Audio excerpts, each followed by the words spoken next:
Samantala po naman agad na rumesponde ang mga otoridad matapos mahilo at makaranas ng stress-related symptom ang ilang estudyante at guro sa Davao City National High School. Isa pang eskwelahan hindi nakaligtas sa pagkasira. Ang detalye mula kay Kate Lakihon Lao ng Radyo Pilipinas, Davao. Maingat at mabilis na lumikas patungong oval ang mga estudyante, mga guro at mga kawani ng Davao City National High School matapos na yumanig ang magnitude 7.8 na lindol kaninang umaga. Ilang estudyante at kawani rin ang nakaranas ng pagkahilo at iba pang stress-related symptoms habang isinasagawa ang evacuation. Ngunit agad silang nabigyan ng tulong ng mga medical responder na nakaantabay sa lugar.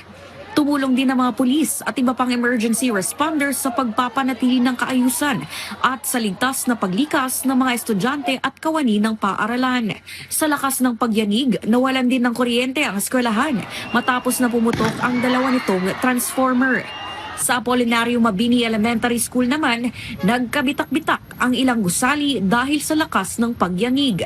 Nagkasisira-sira rin ang school signage na yan habang nagsasagawa ng flag ceremony kanina. Bandang alas 8 ng umaga, inanunsyo ng pamahalang lungsod ng Davao ang suspensyon ng klase at trabaho kasunod ng lindol.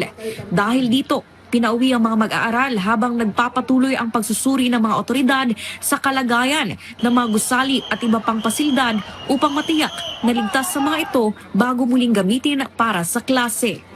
Sa ngayon, patuloy na nakamonitor sa sitwasyon ang lokal na pamahalaan para matiyak ang kaligtasan ng lahat ng residente rito. Mula rito sa Davao City, para sa Integrated State Media, Kate Lakihon Lao ng Radyo Pilipinas, Radyo Publiko, Davao.